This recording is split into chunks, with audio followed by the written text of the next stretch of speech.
Good morning, good afternoon, and good evening from wherever you're joining us. My name is Ali Hirji. I'm the lead of the Cyber Exchange Advisory Committee, and I'm also a full-time faculty and professor at Durham College as well as York University. The Power Hour has not just brought us to meet with individuals from across Canada, but from individuals across North America. In fact, across the world. My guest today will tell us a story of innovation that we've probably heard from multiple perspectives on the outside. So I look forward to getting on the inside.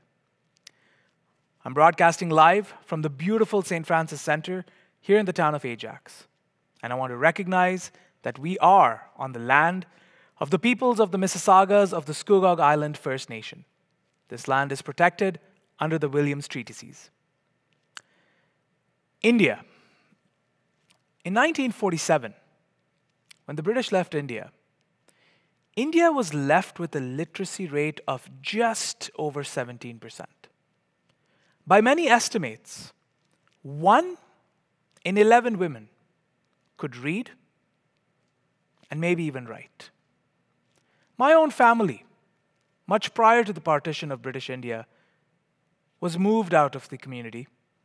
We ended up in East Africa. Many of my family members, by some tracings, ended up in what you now call Guyana. Some even landed up in Mauritius. Fast forward to 2020, post-independence, and India has juggernauted into a position where much of what India does dictates a lot of what we see in the technology economy and in the innovation economy. By some records today, there are close to 165 million individuals between the ages of 24 to 26 in India alone waiting to enter into the job market. And my guest today will reflect on how this job market is impacted by trends in cybersecurity, and more importantly, what are the kind of jobs that might be emerging within India around cybersecurity. You know, they say in India they are a very frugal economy. In fact, there is a book recently that I read called Jugaad Innovation, and we'll talk a little bit about that. Jugaad is an Indian word which loosely translates into frugal, but has a little bit of more deeper meaning between that. In India, they say they recycle everything, including dreams. So let's have our conversation today, and more importantly, let's break away from some of the outsider perspectives of India that we've had, some of the slumdog millionaire narratives, and let's keep it real. Welcome to the show, Sailaja. Thank you, Ali. It's really good coming back to CyberX and to the studio virtually today. I'm so glad to be here with you guys. The pleasure is all mine. Let's begin with, what is your role today in the world of cybersecurity, specifically in India, and more importantly, to do with women empowerment around cybersecurity? So if I have to look at myself today, I can say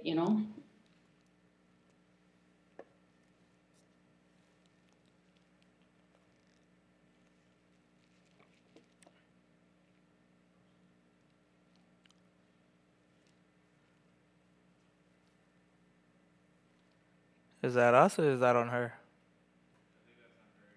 Yep.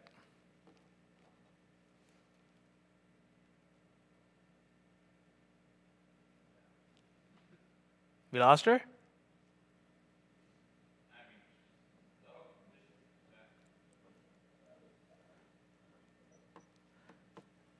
You back, Sailaja? Yeah, I lost you in between. Yeah, we lost you in between. Anyways, guys, can we just continue where we left off and then you guys can edit? All right, perfect. Let's go back to the same question, Sailaja. Go ahead. Yeah. So when I started my journey back in 2009, it was quite challenging. People always used to think when I'm working in cybersecurity, I am treated as the security girl of the floor because there was not much awareness during that times. But then coming forward, like 2020, when you talk about cybersecurity, then people start looking at you like, wow, you're working in really cool field. So there's a lot of shift with respect to the term cybersecurity and privacy when you go yourself, and then when you talk about it. And then when I have to look at myself with respect to cybersecurity, I can proudly say like I'm a mentor who mentored and was able to add so many new hats for people. For example, in the company where I'm working with, we have a lot of architects, we have product owners, we have solution experts, we have developers. But then when I got the opportunity to mentor them, I was also kind of able to motivate them, influence them to also have an additional hat, like the security expert, the security geek. Yeah. So that's my role today, because people started looking at me. Recently, I was also catching up with one of my old friend who is also at the same company. He said, earlier, whenever I am going out for any conferences in house at SAP, people were really struggling to understand what kind of job I do, what is my role all about. But today when I go out, there were so many people picked up the same role, and my friend was telling me, you really added a lot of attractiveness, or a lot of colors to the role. You made it look more attractive. And so I can say, like, I'm able to influence people, I'm able to motivate Fantastic. uh, my own colleagues, and now I'm also mentoring from girls across the globe. And with my role within the cybersecurity and privacy domain, I can definitely say I'm a mentor, I'm an influencer, and at the same time, I was also honored and privileged to also give my inputs on the upcoming Indian data privacy bill. So this is where I stand today. And Yep. not only this, I am also actively involved in Cloud Security Alliance and many other initiatives that India as a country is coming up with the frameworks Yep. to work in this domain. India has a very strong role to play in digitization, not just for India itself, but for the Yes. global economy. As you know, quite a few companies, especially here in North America, a good chunk of them, although I'm not too sure about what the percentage is, rely a lot on services that are parlayed through India. I remember reading this from an investor where he said, a lot of us went to India because the services were cheap.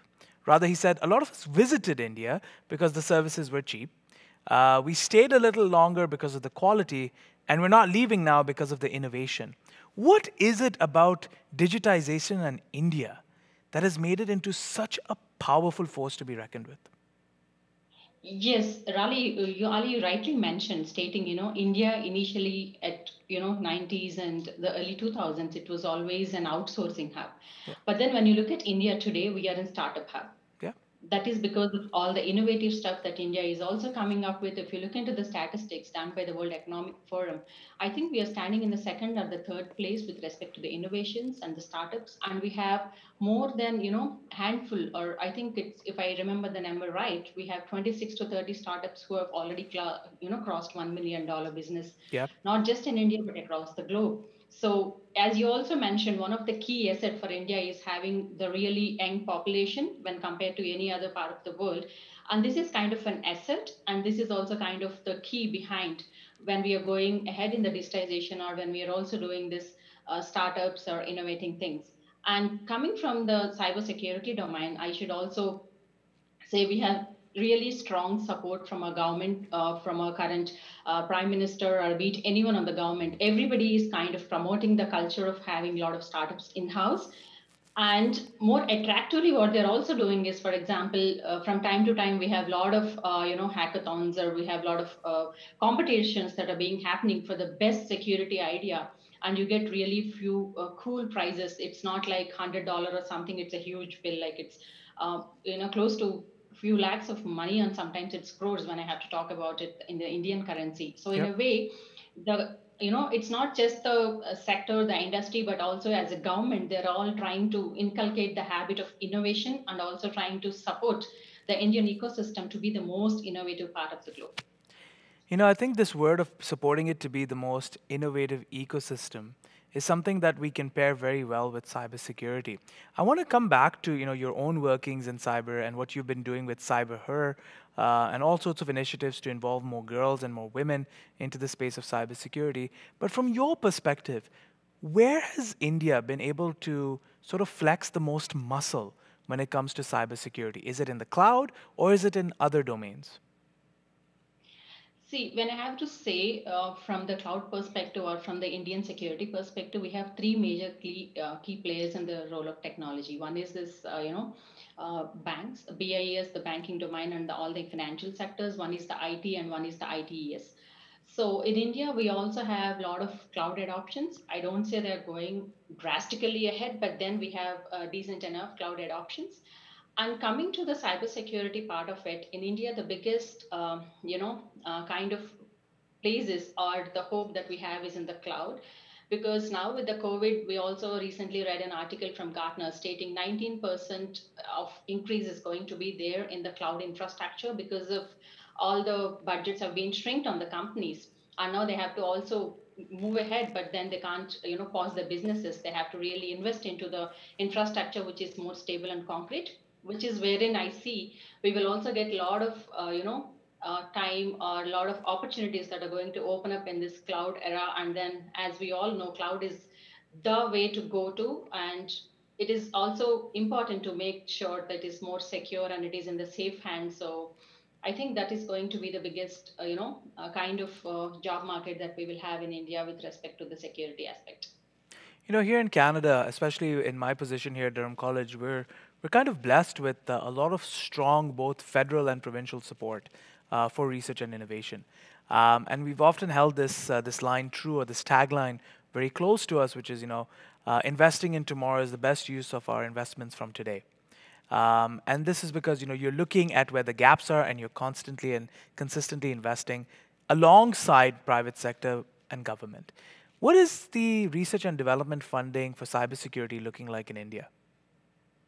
Yeah, that's a really good question. And I should also say I'm so fortunate to be involved in those aspects as well. Yep. For example, in India, we have a body called NASCOM. They're also working on a top project called Future Skills, wherein not only just about the cybersecurity, the upcoming 10 niche skills, be it machine learning, be it IoT, Industry 4.0, all of those things are put on the platform.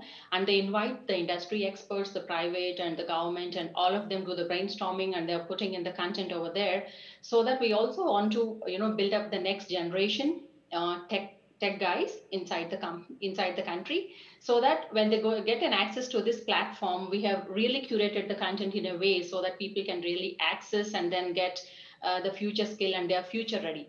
And the second aspect, as I also mentioned, I am personally involved in many other the projects that government is currently working on. For example, we are coming up with a data privacy bill, and India is also, we have a lot of infra in place with respect to coming up with the policies and the concepts, not only just for the future skills, but also with respect to the policies. Like when you have to in India, we have this RBI governance rules when you're working in this financial domain. So how you have to manage your data, how can you send your critical data out of the country versus data localization, data sovereignty. And now I also know a lot of projects, for example, IoT, what is going to be the framework within in India? India is also working on a framework, especially for cybersecurity and privacy domain, so that this is going to be kind of an, a Bible for the people who want to do this, who want to work on this technology within the country, to have this as a guideline, and also some certification in place, certification process in place to ensure to have maturity with respect to privacy and security in these domains. Yep. So we have a lot of activities happening hand in hand, and the best beauty thing is here they're partnering with everybody. Even though if it is a government initiative, they invite the NGOs, and they also invite the private bodies, and they also invite the key stakeholders and the subject matter experts, and then they're doing a cool brainstorming, and they're coming up with all of this. Yeah, I'm looking at the two butterflies behind you there, and it's and the wings are very intriguing to me, and the colors. We've often said that those who fly solo often have the strongest wings, and you've Yeah, been an right. individual that you've trailblazed through the space of cybersecurity very strongly. What is your position right now on what India needs to be doing to maintain its competitiveness in the world of cyber? And I'll tell you why I'm bringing this up, right? And maybe this is a bit of an assumption on my part, and you'll Hmm. forgive me, and you'll help educate me in my understandings, I hope. We see a lot of students from India coming to Canada. Yeah. Myself at Durham College, I have a very strong cohort of students from all across India. not just one particular sort of state. They come from a variety of different stripes and different folks. But it's not just Canada. The US, the UK, spread across the European Union, Australia now as well. In fact, even the Middle East is seeing a good number of students from India coming in. Why is it that a lot of these talented individuals choose to head elsewhere and don't continue their academic trainings and work in India itself, especially in the world of technology and cybersecurity? Your thoughts?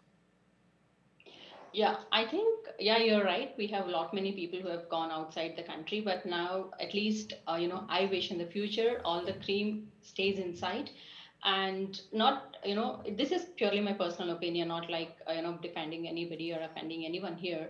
Most of the times in India, it's very competitive.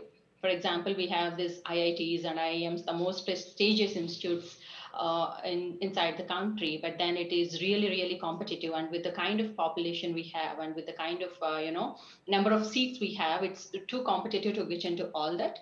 So, for example, people, it's also sometimes easy to get a seat outside rather than within the Yeah. India if you want to really do it there. That is one aspect of it. And the next aspect of it is for sure, it's is for people. It's always important to pick a job and then to settle down and then to make a good career out of it. And it always, the other side of the grass is greener. Yeah. And people always think like you can just leave India and then you can just get a job easier, and also because of the currency exchange we have, and also it depends on so many factors. But then now if you see, as we also was discussing in the previous question regarding the innovation, the kind of innovations we have, and I could proudly say today we were able to hold back or really keep our cream inside the country, for some, not that all of them are just going back, because now we also see the trend, like people slowly who has gone out are coming back and starting up their own companies or getting back to work or doing something what they like. So that is also started now. People are slowly coming back and trying to make their stand in their own country, and then trying to make India the most innovative place in the world. Yep. So it's changing now, and it will change for sure. And then sometimes we also have this, it depends from family to family, person to person, because the place where I studied or where I grew up, the southern part of India, it's really very prestigious in those days when you say, like, my son is studying in India or my daughter is settled in US. So Yep. that's still something fancy to have as a family title. But then the days are changing now, and yeah. Yep. Shailaja, I want to, just talk about this aspect that you mentioned about continuously make India innovative. You often hear this tagline, and not just by folks who are well fed on a diet of Bollywood. They talk about the incredible India, innovative India, and all of these things. That there are two sides to every coin, of course. And I want to sort of flip the coin just a little bit here.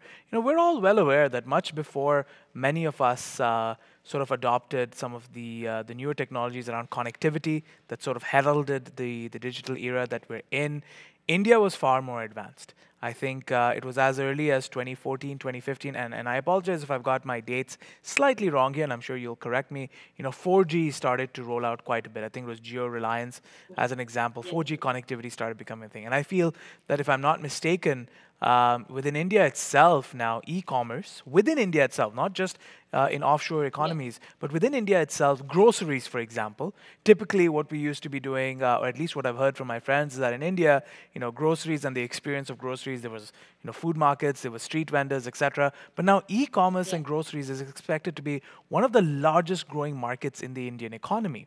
How is India preparing to keep such a large population safe online?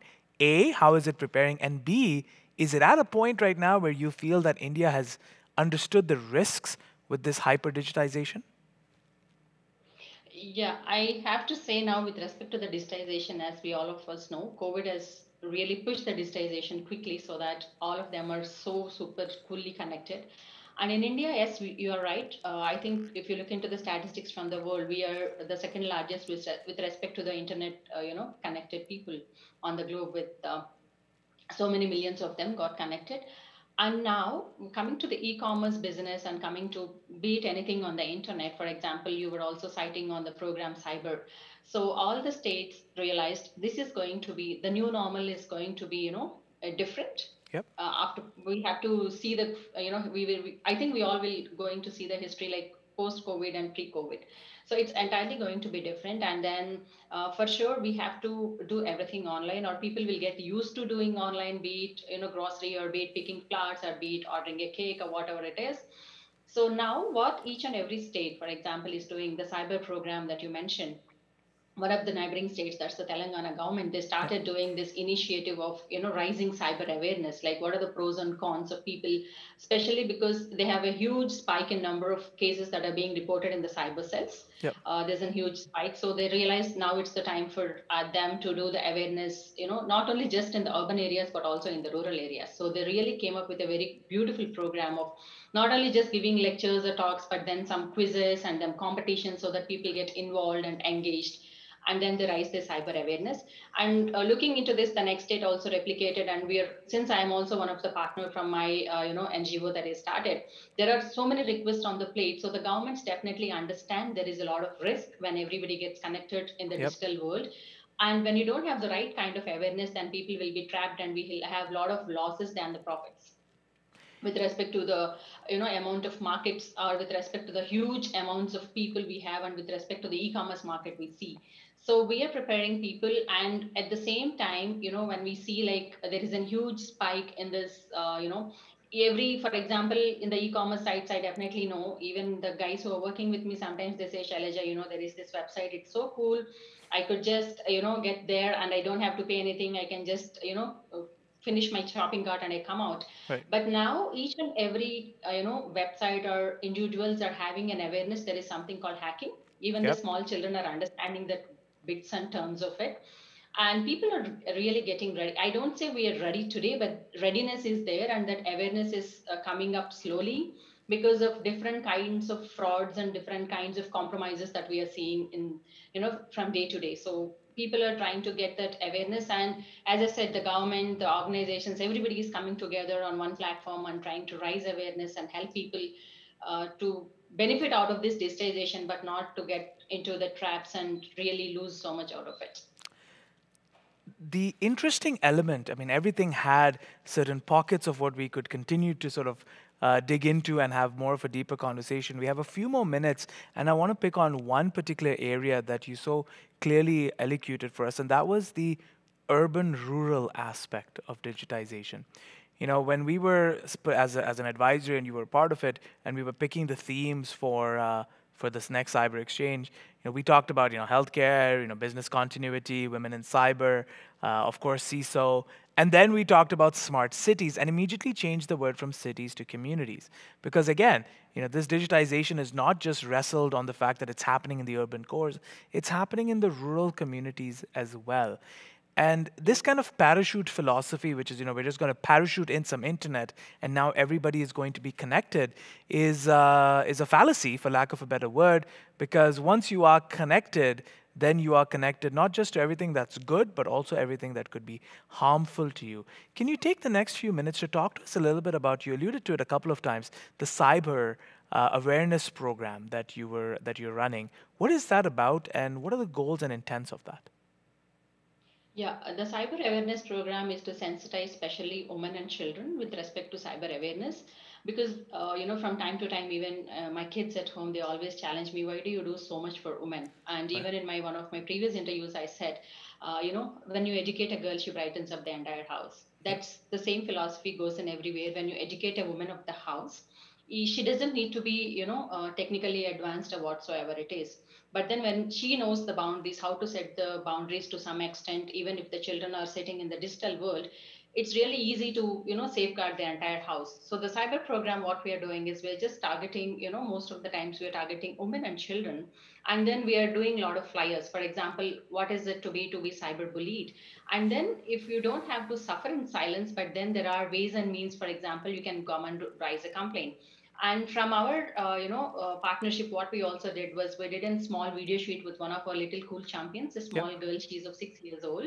And then we did, like, for example, when a child is getting targeted or trouble, be it any reasons, we have a cool website called POSCO.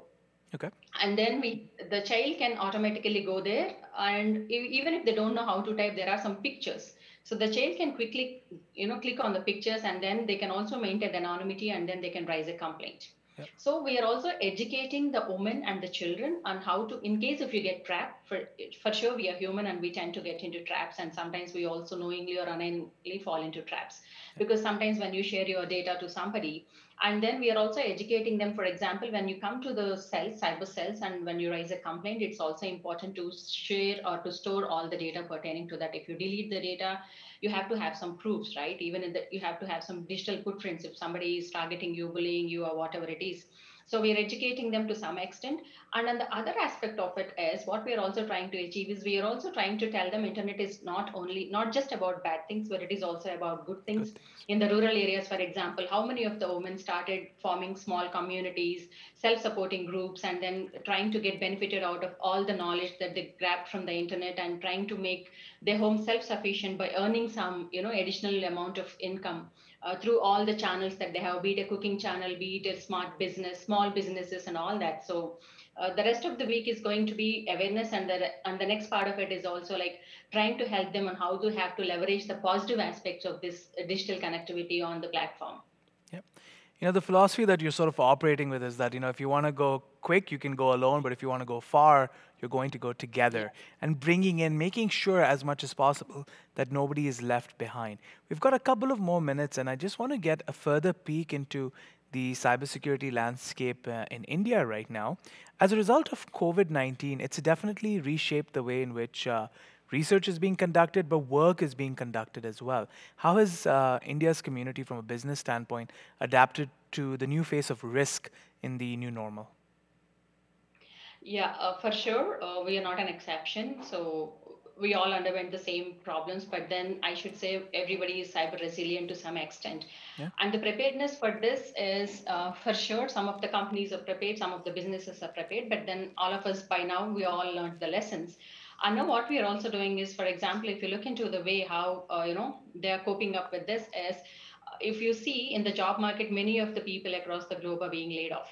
Yeah. But then if you look into the statistics of how what is happening in the cyber domain, I have seen 20% rise in the amount of people that are being recruited in cyber domain alone. Yeah. And sometimes people are also telling we are not getting the right set of profiles to fit in into this profiles that we have. It's a huge demand, because most of the times the company is also understaffed, because security is not one of the priority or one of the key topics for the bigger guys on the C suits most of the times, or some of the times at least. Right. So now they realize how important it is with respect to all the challenges they've faced, and now Phenomenal. they're trying to invest mostly, firstly, with respect to the headcounts, and then with respect to the technology, and then they know for sure they have to be ready, they have to be resilient, and they don't have time when something goes wrong. And pertaining to that, from the WISP also, what we are also doing is we definitely know we have a lot of effort, we have a lot of bright talents in the rural areas. So what Yeah. we do from the WISP, since you also were asking, is our main focus is going to the rural areas and sensitizing women and children in the first place on the cyber threats and crimes, and all sorts of problems that they can get into when everybody is connected on the internet using their devices. And the other aspect is going to some of the colleges which are not so privileged, don't have the campus placements, don't have access to all of this niche stuff like cybersecurity and privacy. We are offering some free trainings, picking up these girls and offering some free trainings, and also doing mentorings. And we will be also supporting them to get into this domain as the champions for the future. I think it's also very interesting that the work that you're doing, you've also internationalized it to some degree. You've got partnerships, well, for example, with CyberX and the Cyber Exchange. You are partners to it. What's the importance of these international partnerships, specifically the one with Cyber Exchange? Yeah, so I'm glad to be partnered with CyberX, because the founders, I am totally aligned with their vision of reaching out to the entire world and then rising cyber awareness. And when I partner with the international bodies, one of the advantage that we have coming from a country like India, we also understand the broader aspects of what is happening in this domain, Yep. and what are the challenges that people face. Because sometimes we always are in a place like even in my personal profile, when I'm traveling across the globe, sometimes I always used to think the problems are only with the problems with the women, or the problems the woman faces only in India. But then I realized it's the same, it's all over this place, you know. So when you get into this international forum, especially with CyberX, it Yeah. gives me the opportunity to, collaborate with many more people across Canada, across US, across Israel, and it opens up a lot of brighter opportunities for us. And at the same time, we can also leverage on each other's experiences and see that in the next steps we are not alone. And for sure, it gives us a lot of confidence. We have someone supporting us, backing us, and then also kind of advising us, because it's a two-way communication, Yep. as we know, Ali. Like when I'm on the advisory board, it's not that I'm just giving advices, I'm also getting something out of it. Yep. So this is the huge kind of an community that I am really banking on or counting on for all our future endeavors, be it an advisory or be it getting a bigger perspective of what is happening. So this is what we all are looking out for, and for sure to make it successful, as you rightly quoted, that is one of the quote I really love. When you want to go faster, go alone, but you want to go longer, you have to really have your strong support of people with like-minded people, so that you can really chase your dreams, and you can be useful for many girls across and add a lot of more diversity into this domain. I agree with you. Now, I reference the book Jugaad Innovation, and with that sort of reference, I do want to bring this discussion to a close and then address our audience. But is there a book or a movie that you would recommend that somebody should watch in order to understand your perspective on digitization and cybersecurity? And it can be anything creative. The other day, I was talking to Kat Kood, and she mentioned Indian matchmaking on Netflix as a show we should all watch to understand privacy. What about you? Any book or a movie that you want to recommend? Yeah, I don't have anything on the mind at this point of time, but then I can tell you one thing. This sometimes it's so stressful. Sometimes it's, you think like, what am I doing here? Because you have so many things on the plate, and you also took a huge ownership of helping girls and Yep. many other communities across the globe. For sure, you also have to have some role models to Yep. to look up to, and at the same time, you have to read this books from, because Indra Nui is someone I always look up to, and look Yep. up these leaders and read their experiences, because when you read their experiences, I think the journey looks like the same. Everybody has their own hurdles. They have to Yep. sail through their own waves and all that. So when you read all through that, it gives you a lot of confidence and the motivation, so that at some point you have to really move forward. And I should also say, like, you have to balance out things at some point, and movies and books are the best things to do.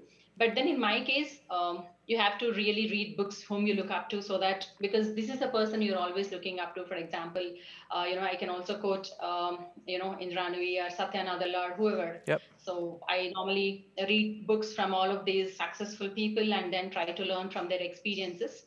And yeah, that's all about it. I just can't say one. There are so many. Yeah. Yeah, I think it's important for folks to also recognize the fact that India has overcome numerous challenges and done so quite successfully, but is consistently sitting in a seat of dissatisfaction. What I mean by that is, it's in dissatisfaction that you find the most willingness to innovate, the most willingness to do something different. And I think it's so Yeah. important that for all of us as practitioners in technology, as enthusiasts in cybersecurity, is that we always look for, who's been left out and what can we do to make them a part of the journey that we're on. And you've elocuted that so well. I think when folks read up on the history of India, and I chose to start at the point of partition primarily because in that moment, there are so many writers that we can reflect on from India. One that I often look at, and his work often resonates with me, is of course Ambedkar's work on caste, and how that has ultimately impacted the way in which we've structured our communities that have access to education or not. And I'm sure you and I can continue this conversation for hours and hours on end. If you'll just bear with me for 15 seconds while I thank our audience and then thank you and bid you adieu. To our audience, I want to thank you again for joining us for another session of the Power Hour. I know all of you are well familiar with the juggernaut that is India when it comes to economies. In fact, over the last 10 years, one may make the argument that India may have even overcome China in terms of its strength in the global currency market. The one thing that I will say is that you've heard from Sailaja is that there is, thanks to the internet, there is a lot and a lot of information that is out there. The idea is not necessarily to have a well fed mind, but more importantly, to have a well formed mind. How you work with the information that you have ultimately dictates how successful you are going to be. It's not just about having all of the resources, it's about the execution. And as Sailaja just so simply and eloquently put together, basics and being brilliant at the basics will take you a very long way. Sailaja, I want to thank you again for your time. I'm going to request you to stay on so that we can have a few quick chats between me and you in the green room. And I'll wish our audience another brilliant day. Stay safe, stay healthy. And I will see you again at another session of the Power Hour here on www.cyberexchange.ca. Have yourselves a wonderful day, evening, afternoon, wherever you're joining in from. And I look forward to hosting you again. Take care.